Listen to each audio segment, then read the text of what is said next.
تو دین اسلام کوئی مشکل چیز کا نام نہیں ہے. دین اسلام صرف اس بات کا نام ہے کہ ہم اور آپ اپنی زندگی کے اندر استحضار نیت کا پیدا کر لیں. صرف نیت کا استحضار پیدا ہو جائے. جو کام ہم لاؤبالی پن میں کر رہے ہیں کہ کھانا ویسے ہی کھا رہے ہیں، بس کھا رہے ہیں، صرف نیت کے ساتھ کھا لیں. پانی ویسے ہی پی رہے ہیں، صرف نیت کے ساتھ پی لیں. اور یہ صرف یہ کام نہیں بلکہ جتنے بھی مباح کام ہیں، جتنے وہ کام ہیں جو ہماری ضروریات زندگی میں سے ہیں، جتنے وہ کام ہیں جن کو کرنا جائز ہے، ان سارے کاموں کو کرنے سے پہلے اگر ایک دفعہ آپ نیت کر لیں تو 24 گھنٹے آپ کے عبادت بن سکتے ہیں.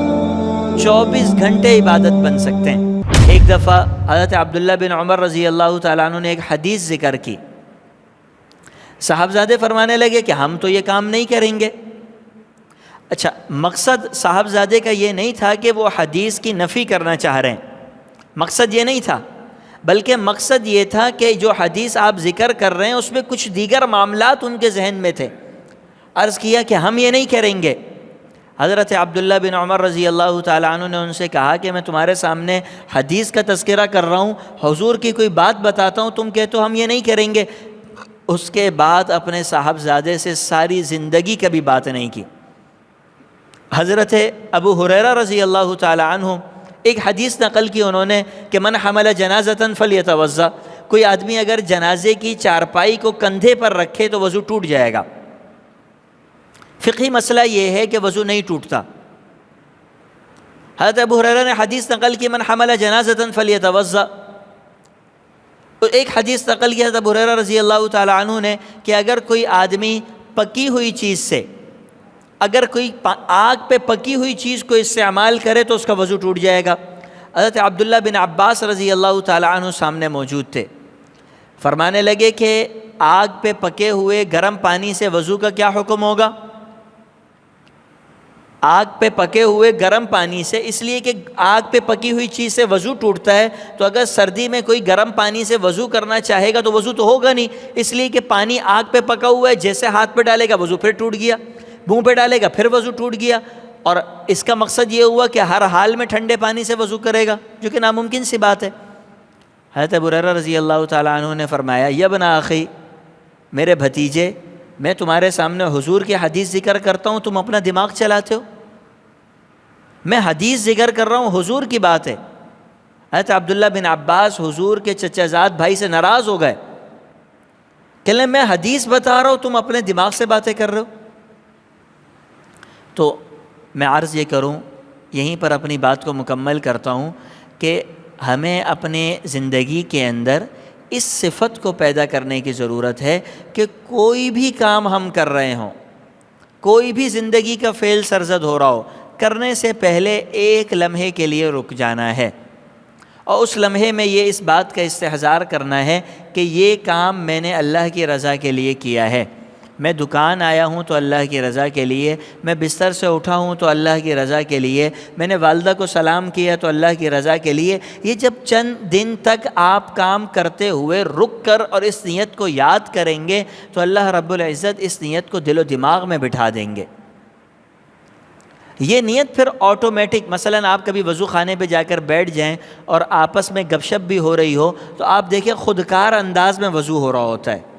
آدمی کی توجہ اس طرف نہ بھی ہو تو خود ناک میں پانی ڈالے گا، کلی کرے گا، چہرہ دھوئے گا، ہاتھ دھوئے گا. کبھی آپ کسی شخص کو دیکھیں نماز پڑھتے ہوئے خیالات میں مگن ہوگا، لیکن خودکار انداز میں رکوع میں بھی جائے گا، سجدے میں بھی جائے گا، آٹومیٹک چل رہا ہوگا، اس لیے کہ وہ اس چیز کا عادی ہو چکا. نیند میں جھوم رہا ہوگا لیکن اس چیز کا عادی ہو چکا کہ نیند میں بھی اللہ اکبر سنت، اس کا مطلب امام بس رکوع میں گیا، رکوع میں پہنچ جائے گا. یہ جسم اور ہمارے اعضاء اس کے عادی ہو جاتے ہیں. اسی طریقے سے جب اس نیت کا بار بار استحضار کیا جائے گا، بار بار اس کو سوچا جائے گا، بار بار اس کو دہرایا جائے گا، جسم اور اعضاء اس کے بھی عادی ہو جائیں گے، دل اس کا بھی عادی ہو جائے گا.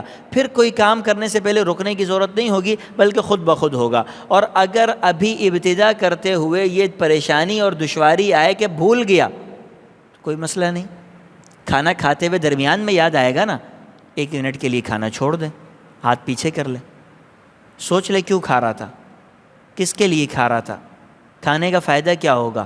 پھر شروع کر دیں۔ دکان پہ جاتے ہوئے بھول گئے، کوئی مسئلہ نہیں، دکان میں داخل ہو گئے، اب خیال آ گیا، اب کر لیں۔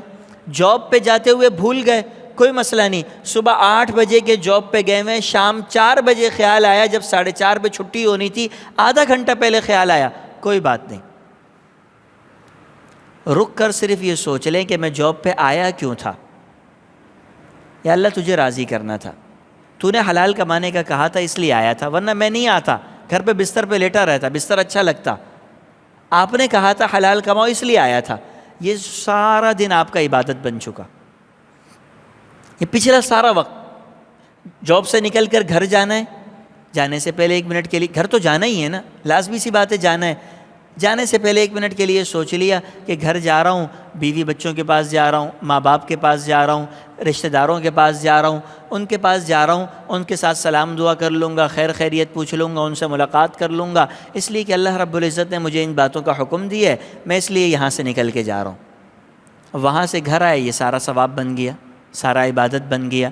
تو دین اسلام کوئی مشکل چیز کا نام نہیں ہے، دین اسلام صرف اس بات کا نام ہے کہ ہم اور آپ اپنی زندگی کے اندر استحضار نیت کا پیدا کر لیں، صرف نیت کا استحضار پیدا ہو جائے۔ جو کام ہم لاؤبالی پن میں کر رہے ہیں کہ کھانا ویسے ہی کھا رہے ہیں، بس کھا رہے ہیں، صرف نیت کے ساتھ کھا لیں، پانی ویسے ہی پی رہے ہیں، صرف نیت کے ساتھ پی لیں۔ اور یہ صرف یہ کام نہیں بلکہ جتنے بھی مباح کام ہیں، جتنے وہ کام ہیں جو ہماری ضروریات زندگی میں سے ہیں، جتنے وہ کام ہیں جن کو کرنا جائز ہے، ان سارے کاموں کو کرنے سے پہلے اگر ایک دفعہ آپ نیت کر لیں تو 24 گھنٹے آپ کے عبادت بن سکتے ہیں، 24 گھنٹے عبادت بن سکتے ہیں۔ صرف ایک بات کی طرف توجہ کی ضرورت ہے کہ آدمی اپنے دل میں اس بات کی نیت کر لے، اللہ رب العزت ہمیں عمل کرنے کی توفیق عطا فرما دیں۔